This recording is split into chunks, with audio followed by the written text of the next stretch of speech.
The storm descended upon Whitmore village like the wrath of God himself, lashing rain across the cobblestones with such fury that even the ancient oak on the green bent its mighty branches in submission. Thunder rolled across the Yorkshire moors, each crash echoing the dread that settled in Elinor Whitcombe's chest as she stood before the magistrates, her wool cloak sodden and clinging to her trembling form. "Please," she whispered, though her voice carried clearly through the sudden hush that had fallen over the gathered crowd. "My father served this village faithfully for 20 years. Surely his dedication must count for something." The magistrate, a portly man, whose jowls quivered with each shake of his head, consulted his ledger with theatrical importance. "Miss Whitcombe, sentiment cannot settle debts. The cottage must be surrendered by week's end, or we shall have no choice but to cast a woman and child into the storm." Elinor's spine straightened despite the cold seeping through her bones. Behind her, she could hear Thomas's small, frightened breathing, and the sound gave her courage she didn't know she possessed. "Is this the justice of England?" The villagers pressed closer, some nodding in sympathy, others averting their eyes. Mrs. Hartwell from the baker's shop dabbed at her tears with her apron, while Squire Morrison crossed his arms and muttered about knowing one's place. It was then that the thunder of hoofbeats cut through the storm's symphony, and every head turned toward the approaching rider. The horse that emerged from the grey curtain of rain was magnificent, a black stallion that seemed carved from shadow itself, its eyes wild with the same energy that crackled through the air. But it was the man astride the beast who made Elinor's breath catch in her throat. Count Lucien Ravenscroft dismounted with fluid grace, his greatcoat billowing around him like dark wings. Even through the rain, she could see the sharp planes of his face, the way his jaw was set in lines of cold authority. His gaze swept the crowd with obvious disdain, before settling on her with an intensity that made her feel as though she stood naked before him. For a heartbeat that stretched into eternity, their eyes met across the storm-lashed green. Something flickered in those grey depths. Recognition, perhaps, or something darker still. Then his lips curved in what could barely be called a smile, and words fell from them like chips of ice. "I will never forgive you." The villagers' murmurs died away into shocked silence. Even the rain seemed to pause, as if the very sky held its breath. No one moved. No one dared ask why the most powerful man in 3 counties had spoken such words to a village schoolmaster's daughter, a woman he had, until this moment, supposedly never met.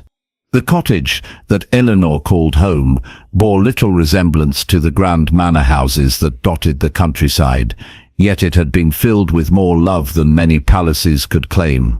Her father, Samuel Whitcombe, had been a gentle scholar who believed that knowledge belonged not only to the wealthy, but to every child who hungered to learn. He had spent his life savings on books for his makeshift schoolroom, had worked by candlelight until his eyes grew weak, had given his last penny to ensure that even the poorest families could send their children to learn their letters.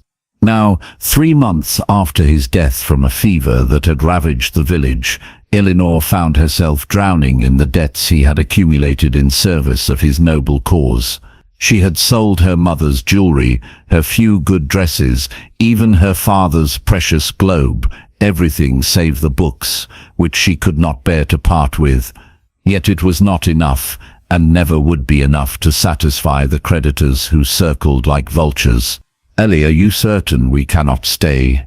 Thomas's voice was small as he stood at the window of their tiny parlour, watching the rain streak down the glass.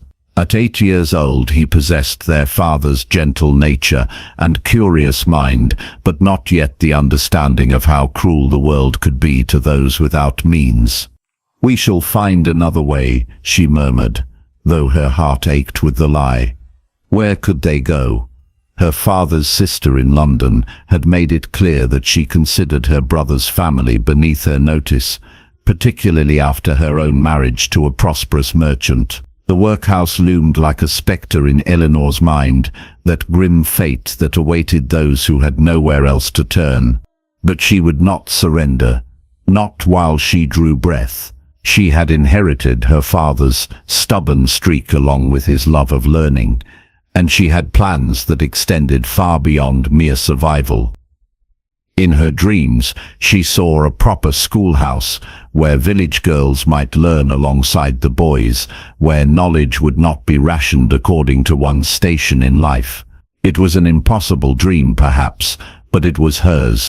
Meanwhile, in the grand halls of Ravenscroft Manor, Count Lucien Ravenscroft stood before the portrait of his mother, studying the gentle face that had once been the talk of London society. Lady Catherine had been born a merchant's daughter, elevated by love to the ranks of nobility when she married his father. She had never quite belonged among the aristocrats who whispered behind their fans about her common origins, but she had possessed a kindness that had made her beloved among the servants and tenants. Until the day she had trusted the wrong person. Until the day her generous heart had led to betrayal that had cost the estate nearly everything, and ultimately her life. "My lord!" His secretary Pemberton hovered in the doorway with the day's correspondence. "The magistrates require your signature on the eviction notices." Lucien's jaw tightened. He had learned at considerable cost that mercy was a luxury he could not afford. The estate had debts of its own, thanks to his father's extravagant spending and his mother's naive generosity. Every penny mattered now, every debt must be collected, every inefficiency eliminated. It was the only way to preserve what generations of Ravenscrofts had built. Yet as he signed his name to the documents, he could not shake the image of the woman who had stood so proudly in the rain, her chin raised in defiance despite her obvious poverty. There had been something familiar about her, something that stirred memories he preferred to keep buried. "The schoolmaster's daughter," he said quietly. "What do you know of her?" Pemberton consulted his notes. "Miss Elinor Whitcombe." "My lord, 22 years of age, unmarried, caring for a younger brother. Her father left considerable debts, despite his modest income. She has been teaching the local children since his death, though without formal arrangement or payment. Teaching. Just as his mother had once done, in secret against his father's wishes.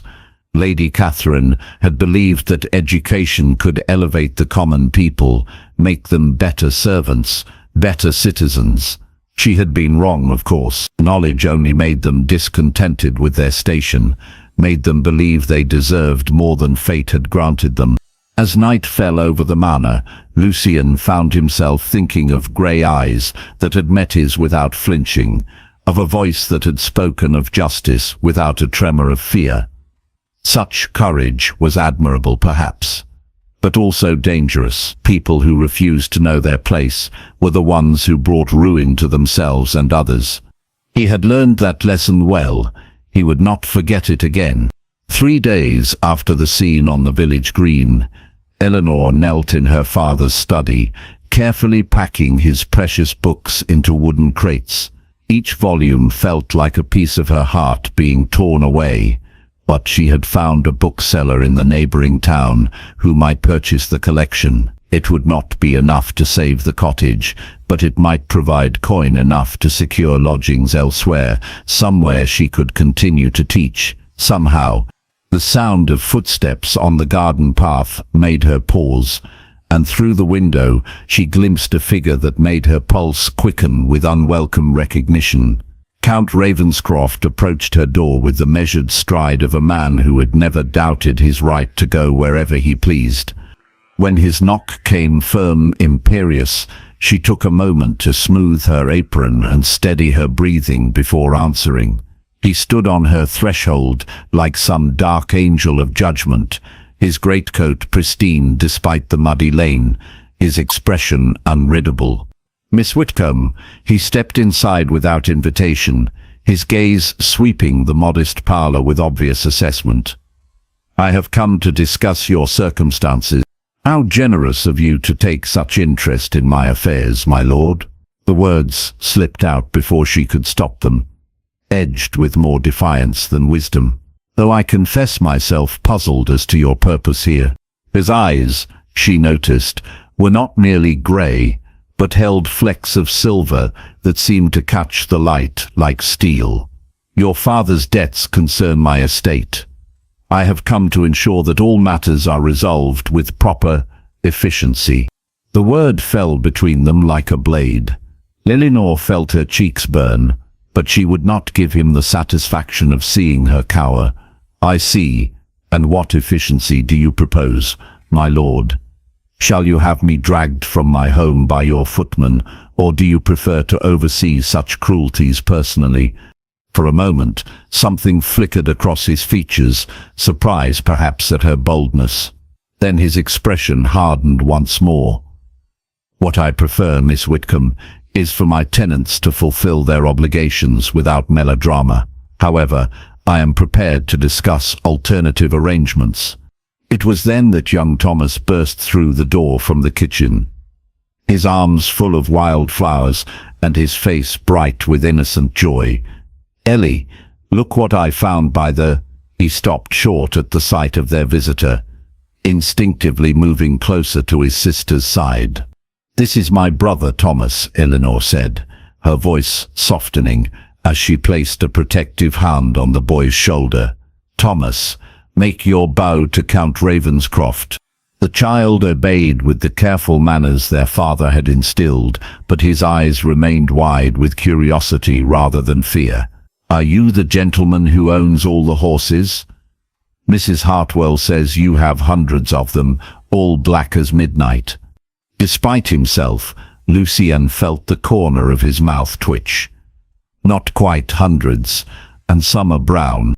"Thomas, take your flowers to the kitchen and put them in water," Elinor instructed gently. When they were alone again, she faced the Count with renewed determination. "You spoke of arrangements. What did you have in mind?" "I have a ward," he said after a moment's consideration. "My niece Clara, recently orphaned.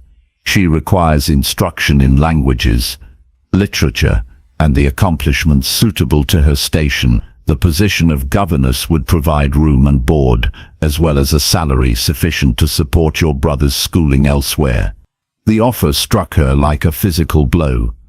To leave Thomas, to surrender her dreams of the village school, to become a servant in the very house of the man who would cast them from their home. It was almost too bitter to contemplate. Yet what choice did she have? The workhouse would be far worse, and at least this way Thomas might have a chance at a decent life. "And if I refuse?" she asked quietly.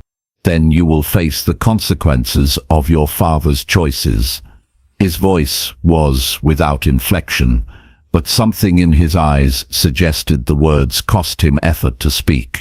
Elinor looked around the parlour where she had spent so many happy hours listening to her father's lessons, where she had dreamed of continuing his work.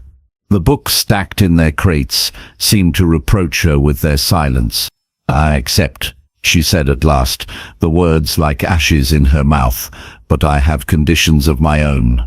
His eyebrows rose in apparent surprise. Few people, she imagined, dared impose conditions upon Count Ravenscroft. "I will teach your ward to the best of my ability," she continued, "but I will not be made to feel ashamed of my origins or my father's memory, and I will not abandon the children of this village entirely. If I am to live in your house, I expect to be permitted to continue their education when my duties allow." For a long moment, he studied her face with an intensity that made her feel as though he could see through to her very soul. When he finally spoke, his voice carried a warning that chilled her more than the autumn wind. "You will learn, Miss Whitcombe, that in my house there is only one master. I suggest you remember that, unless you wish to discover just how unforgiving I can be." Yet, as he turned to leave, she could have sworn she saw something almost like regret flicker across his features. Almost like the shadow of the man he might have been, in another life, under different stars. Ravenscroft Manor rose from the Yorkshire landscape like something from a Gothic tale, its stone walls weathered by centuries of wind and rain. As Elinor approached in the Count's carriage, her travelling bag clutched in her lap, she marvelled at the sheer scale of it. How many families could live comfortably in a single wing of such a place? How many children could be fed with the cost of maintaining its ornate gardens? Yet for all its grandeur, there was something melancholy about the great house, as though it mourned for happier times long past. The windows seemed to watch her approach with hollow eyes, and the elaborate stonework was softened by ivy that suggested years of neglect, or perhaps indifference to beauty for its own sake.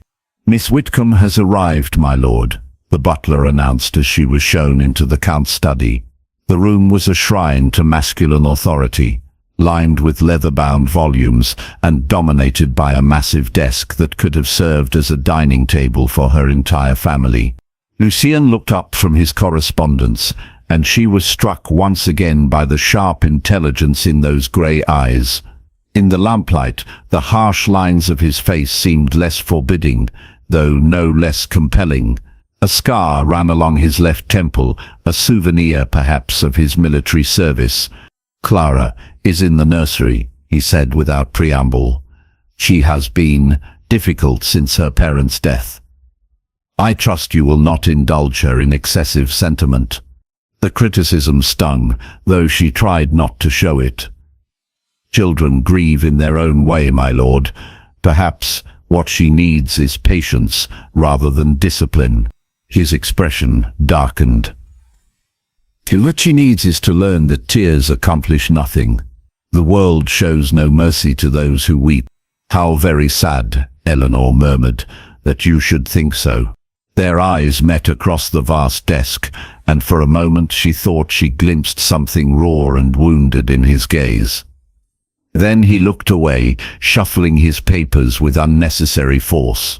"Mrs. Henley will show you to your quarters. Lessons begin at 8 tomorrow morning."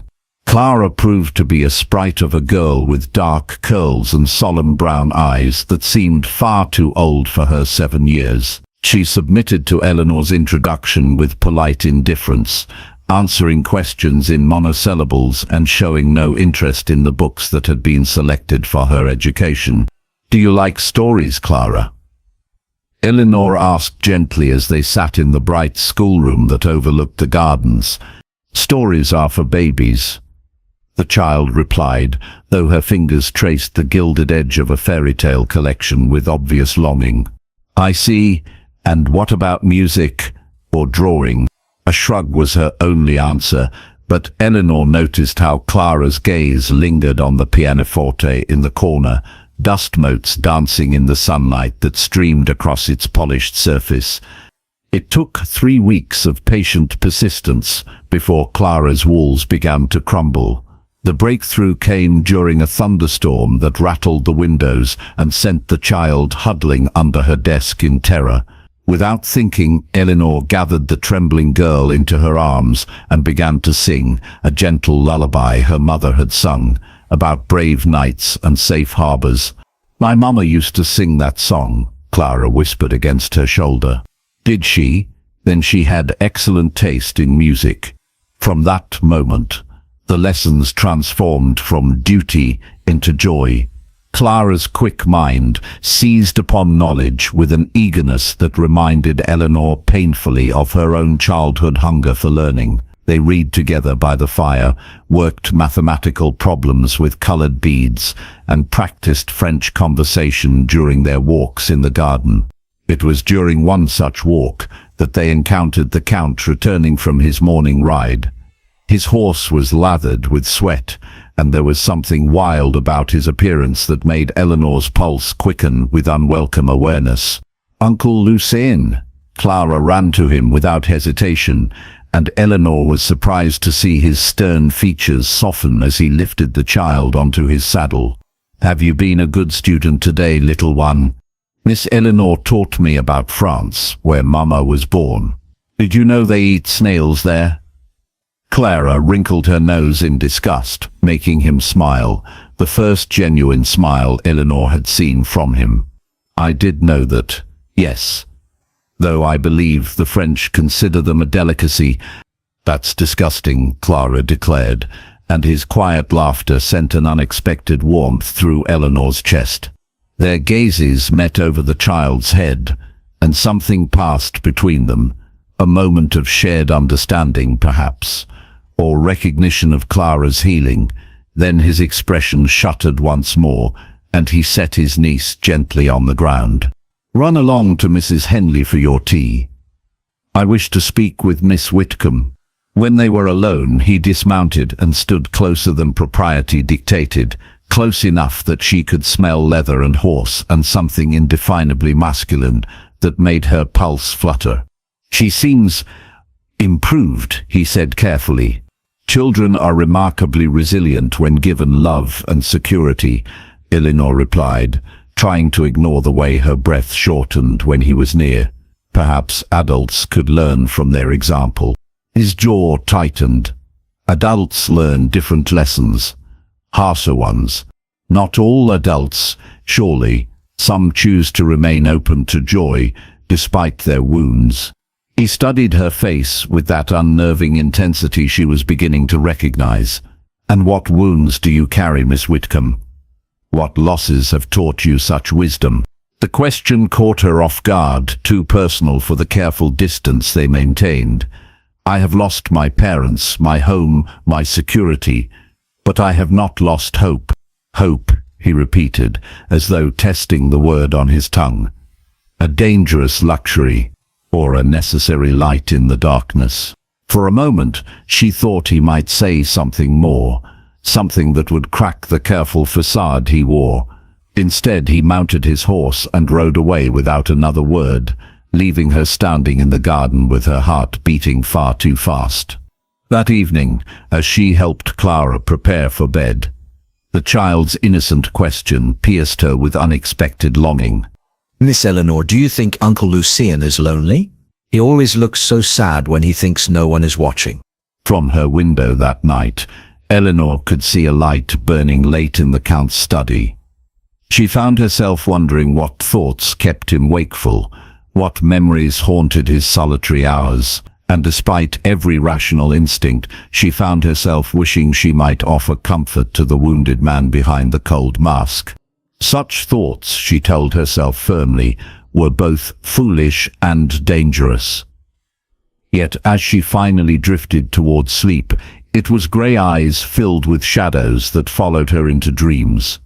The accusation came like a thunderbolt on a clear October morning.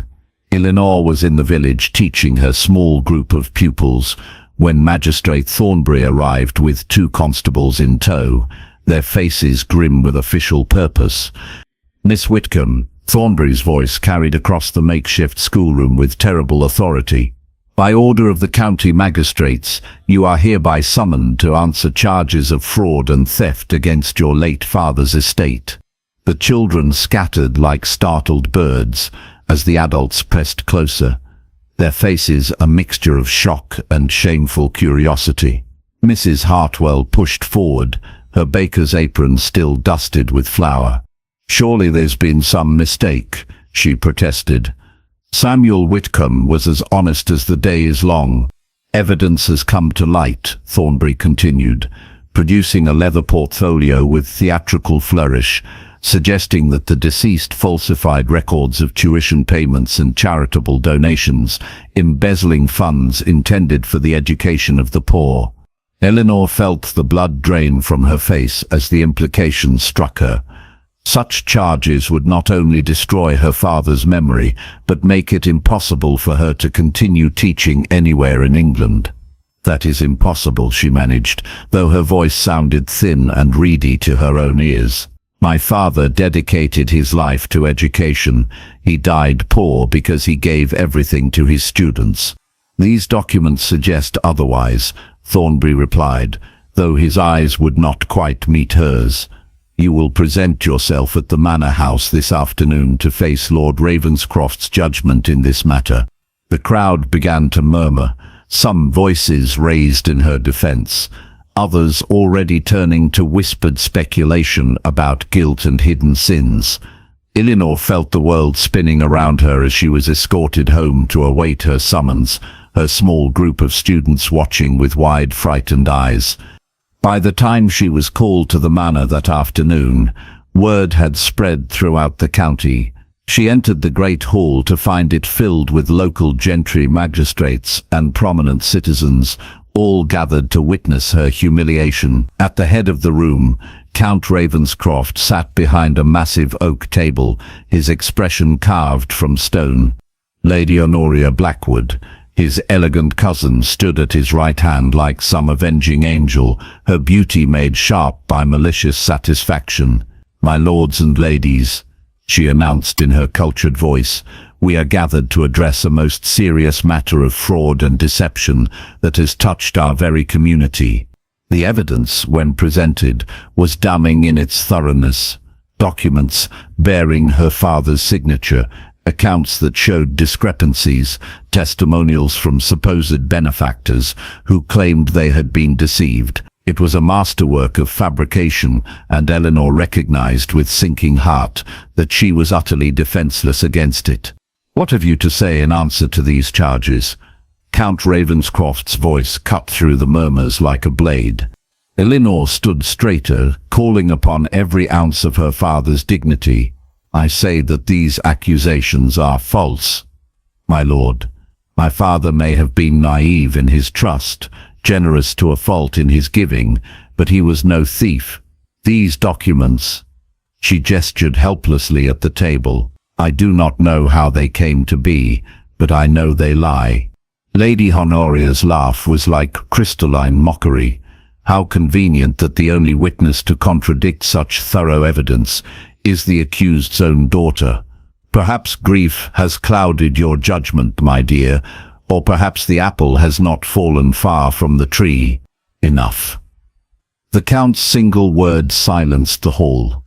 He studied Elinor's face with that piercing intensity she had come to know too well, and she thought she saw something struggle behind his eyes, doubt perhaps, or the ghost of the connection that had been growing between them. Then his expression hardened, and her heart shattered into 1,000 pieces. "The evidence is clear," he said in a voice devoid of warmth. "Samuel Whitcombe betrayed the trust of this community, and his daughter has attempted to continue his deception. Miss Whitcombe, you will remove yourself from my employ and from this county by week's end. Any attempt to return or to continue teaching will result in immediate arrest." The hall erupted in voices, some shocked, some satisfied, some crying out in protest. But all Elinor could hear was the roaring of her own blood as the world collapsed around her. She had expected condemnation from society, but somehow she had believed that he might trust her, might see through the lies to the truth beneath. "My lord," she whispered, her voice breaking despite her efforts to remain strong.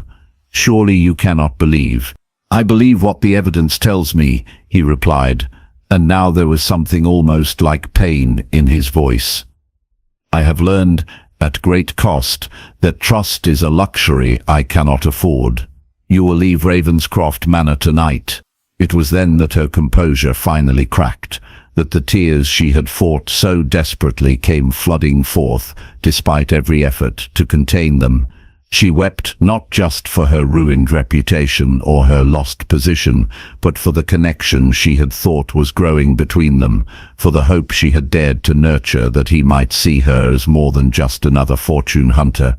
Through her tears, she saw his face change, saw the mask slip for just an instant, to reveal something raw and anguished beneath.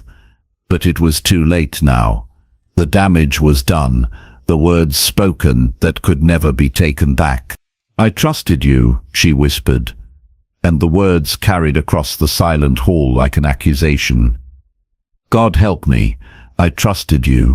Then she turned and fled, her sobs echoing in the great stone corridors as she ran toward an uncertain future, leaving behind the only happiness she had known since her father's death. Behind her, Count Lucien Ravenscroft sat frozen in his chair, watching the woman he had come to love, though he would not admit it even to himself, disappear from his life. And for the first time since his mother's death, he wondered if he had made a terrible mistake. The truth came to light 3 days later, in the most damning way possible. Lucien stood in his study, staring at the letter in his hands, as if he could will its contents to change. The correspondence discovered by pure chance among Lady Honoria's belongings by a housemaid laid bare the entire conspiracy in Honoria's own elegant handwriting. She had orchestrated every detail, the forged documents, the false witnesses, even the timing of the accusations. Her motive was as clear as it was coldly calculated: remove the governess who had captured the Count's attention and clear the path for her own matrimonial ambitions. "Shall I send for Lady Honoria, my lord?" Pemberton's voice seemed to come from very far away. "Yes," Lucien said quietly, his hands shaking with barely controlled fury. "And prepare the carriage. I have a grave wrong to right." When Honoria entered the study 20 minutes later, her composure intact and her smile as radiant as ever, she found herself facing a man transformed. The cold control she had always admired in her cousin had been replaced by something far more dangerous, a rage so profound it seemed to vibrate in the very air around him. "Lucien, darling, you look positively thunderous," she said lightly, settling into a chair with practiced grace. "Whatever has this?" He placed the letter on the desk between them with careful precision. "Would you care to explain it?" He watched the color drain from her perfect features as she read her own words, saw the moment when she realized that her carefully constructed lies had crumbled to dust. "I can explain," she began, but he cut her off with a gesture. "You can explain how you destroyed an innocent woman's reputation, how you manufactured evidence against a dead man who devoted his life to helping others, how you stood in my hall and watched me condemn someone He stopped himself, but the words hung in the air between them. "Someone you what, Lucien?" Honoria's composure cracked, revealing the desperation beneath. "Someone you fancied yourself in love with, a governess, a nobody from nowhere with pretensions above her station, someone worth a dozen of you," he said with quiet finality. "Pack your things, Honoria. You have until sunset to remove yourself from my property. If I ever see you again, I will ensure that every drawing room in England knows exactly what kind of woman you are." The carriage ride to the village seemed to take an eternity, though Lucien knew it was only his own guilt and shame that made each moment stretch like an hour. How could he have been so blind? How could he have allowed his fear of betrayal to blind him to the truth that had been staring him in the face? Elinor deserved better than his suspicion. She deserved better than his cowardice. Now he could only pray that it was not too late to make amends. He found her in the cottage that should have been repossessed days ago, packing the last of her belongings with mechanical precision. Thomas sat in the corner, his young face streaked with tears he was trying manfully to hide. The sight of them, brave and dignified even in their devastation, nearly brought Lucien to his knees. "Miss Whitcombe." His voice cracked on her name. She turned slowly, and he saw that her face was pale but composed, her eyes dry though rimmed with red. When she looked at him, it was with the careful politeness one might show to a stranger. "My lord, have you come to ensure that we have indeed removed ourselves as commanded?" "I have come to beg your forgiveness," he said simply, and watched her eyes widen in shock. "The accusations against your father were false. Lady Honoria fabricated the entire conspiracy to remove you from my household. I have evidence of her guilt, and she has confessed her crimes." The silence stretched between them, broken only by Thomas's sharp intake of breath. Elinor swayed slightly, catching herself against the doorframe. "All of it," she whispered. The documents, the witnesses, all lies, all of it. He stepped closer, his heart pounding. Your father was exactly the man you believed him to be, honorable, generous, devoted to his calling, and I was exactly the fool you now know me to be. Suspicious, proud, so afraid of being deceived that I deceived myself. She closed her eyes, and he saw her shoulders shake with the effort of containing her emotions. When she opened them again, tears had begun to fall despite her efforts. Why? The single word carried all her pain, all her bewilderment at his betrayal. Because I am a coward, he said simply. Because I have been hurt before by someone I trusted, and I let that old wound poison everything good that came after. Because I was falling in love with you, and that terrified me more than any battlefield I ever faced. The words hung in the air between them, raw and honest and irrevocable. Thomas gasped from his corner, but neither of them looked away from each other. Love, she repeated wonderingly. You call this love? To condemn without investigation, to cast out without hearing defense. I call it the foolishness of a man who forgot that courage is not the absence of fear, but action despite it. He took another step closer, close enough to see the silver tracks of tears on her cheeks. I am here now, Elinor, with the truth and with my heart in my hands. Will you let me try to make amends? She studied his face for a long moment, and he held his breath while she weighed his words against his actions, his promises against his failures. Finally she spoke. What amends could possibly be sufficient? Your father dreamed of a proper school for the village children, he said. Let me build it in his memory, under your guidance. Let me fund it properly, staff it adequately, open it to every child regardless of their family's ability to pay. Let his vision live on as it should have from the beginning. Her breath caught, hope warring with caution in her eyes. And what of us? What of this love you claim to feel? That, he said quietly, depends entirely upon whether you can forgive a proud, stubborn man who nearly lost the greatest treasure of his life to his own fears.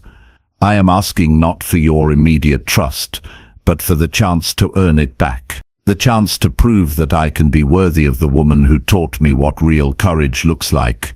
The silence stretched between them again, fragile and full of possibility. Finally, she nodded. Just once, barely perceptible, but enough to make his heart soar. Then let us begin again, she said softly. And this time, let us choose trust over fear. 1 year later, the sound of children's laughter rang across the village green, where once only rain and despair had held sway. The Whitcombe Academy stood proud and welcoming, its golden stone walls warm in the afternoon sun, its windows bright with the promise of knowledge for all who sought it. Elinor stood in the doorway of the main classroom watching as Thomas helped the younger children with their mathematics, while the older students worked on their compositions. The sight never failed to fill her with wonder. This dream made manifest, this testament to her father's vision and her own stubborn refusal to surrender hope. Miss Elinor, Clara came running across the courtyard, her dark curls flying behind her and her face bright with excitement. Uncle Lucien has returned from London and he's brought books, dozens of them. Through the window, Elinor could see him dismounting from his horse in the courtyard, his arms indeed full of parcels that could only contain the latest additions to their growing library. The sight of him still made her pulse quicken, though now it was with joy rather than uncertainty. The man who entered the classroom was transformed from the cold, suspicious Count she had first encountered.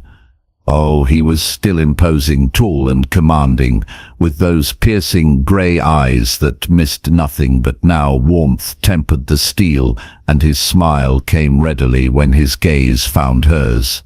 "How fare my scholars today?" he asked, and was immediately surrounded by chattering children eager to share their accomplishments. Tommy Hartwell read an entire page without stopping.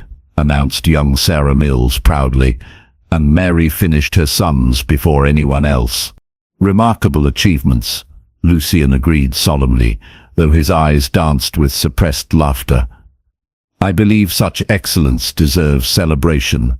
What say you all to an early dismissal and sweet buns from Mrs. Hartwell's shop? The children's cheers could likely be heard in the next county, and they filed out in chattering groups, discussing their plans for the unexpected holiday. Soon only Elinor, Lucien, and the now quieter Clara remained. Papa would be so proud, Thomas said softly, coming to stand beside his sister as they watched the last of the children disappear down the lane. At 9 he had grown thoughtful and serious, but his eyes still held the gentle curiosity that had always marked him as their father's son. Yes, Elinor agreed, her voice thick with emotion. He would indeed. Lucien's hand found hers, his fingers intertwining with her own in a gesture that had become as natural as breathing over the months of their courtship.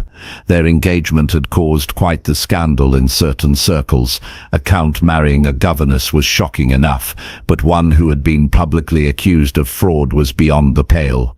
Yet the truth had won out in the end, as truth had a way of doing, and even the most rigid of society matrons had been forced to acknowledge Elinor's respectability. There is something I wish to discuss with you, he said quietly as Thomas and Clara wandered off to examine the new books. A matter of some importance. She looked up at him, questioningly, noting the slight tension in his voice. Of course. What troubles you? Not troubles, precisely. He seemed to search for words, this man who was usually so eloquent. The Archbishop has agreed to perform our ceremony at the cathedral in York. But I find myself wondering, would you prefer something simpler? Here in the village, perhaps, where your father preached and taught.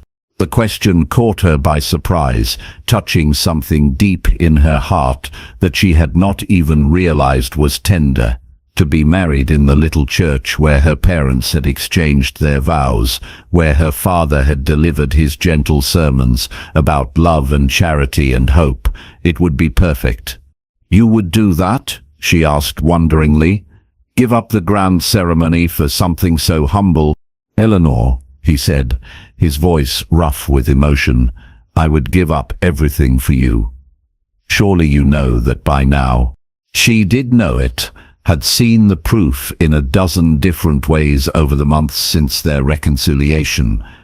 In the way he had thrown himself into the work of building the school, laboring alongside the craftsman with his sleeves rolled up and his hands dirty with honest work, in the way he had quietly forgiven the debts of struggling tenant families, never seeking credit or acknowledgement, in the way he looked at her each morning as if he could hardly believe his good fortune. The village church it is then, she said, rising on her toes to brush a soft kiss across his lips. Though I confess I care less about where we marry than when. Must we wait until spring? His arms tightened around her, and she felt his quiet laughter rumble through his chest. Impatient are we? How very improper, Miss Whitcombe. Soon to be Lady Ravenscroft, she reminded him archly. I believe I am entitled to a certain degree of impatience where my future husband is concerned. Indeed you are, he murmured against her hair, and I am entitled to be impatient in return. Christmas then. It seems appropriate somehow, a season of new beginnings and unexpected gifts. As if summoned by their words, Clara came running back into the room, her face glowing with excitement and something that looked suspiciously like mischief. Uncle Lucien, Miss Elinor, come quickly. There's something wonderful happening outside. They followed her into the courtyard to find the evening sky painted in shades of rose and gold, the autumn air crisp with the promise of winter's approach. But it was not the sunset that made Elinor gasp with delight. It was the sight of parents and children streaming back toward the academy, their arms full of flowers and ribbons, and what appeared to be the makings of an impromptu celebration. What is all this? Lucien called out to Mrs. Hartwell, who was directing the placement of a table laden with food. Thank you, my lord," the baker's wife replied, her eyes bright with unshed tears. "For giving our children what we never dared dream they could have, for bringing learning and hope back to our village, and for showing us," added Reverend Ashworth as he approached with his wife on his arm, "that love truly can conquer all, even pride and prejudice, and the barriers that society would place between hearts that belong together." As the impromptu celebration continued around them, Lucien drew Elinor aside to the spot where they had first met, where he had once spoken words of condemnation, and she had stood proud despite her fear. Now, in the gathering dusk, he took her hands in his and spoke different words entirely. "I love you, Elinor Whitcombe," he said simply. "Not for your beauty, though you are beautiful, or your intelligence, though you are brilliant, or your courage, though you are the bravest person I know. I love you for teaching me that trust is not weakness, but strength, that forgiveness is not surrender, but victory, and that the greatest treasures in this world are not gold or land or titles, but the connections we forge with other hearts." "And I love you, Lucien Ravenscroft," she replied, her voice steady despite the tears of joy that traced silver paths down her cheeks, "for showing me that even the most wounded hearts can heal, that even the proudest spirits can bend, and that sometimes the greatest love stories begin with the words, 'I will never forgive you,' and end with, 'I cannot live without you.'" As the church bells began to toll across the village, calling the faithful to evening prayer, they stood together in the place where their story had begun. Around them, children played and laughed, their futures bright with possibility, because two stubborn, wounded people had learned to choose love over fear. And in the gathering darkness, lit by lanterns and warmed by community, Count Lucien Ravenscroft and Elinor Whitcombe looked toward their future together, a future built on the foundations of trust, forgiveness, and the unshakable belief that love, in the end, truly could conquer all.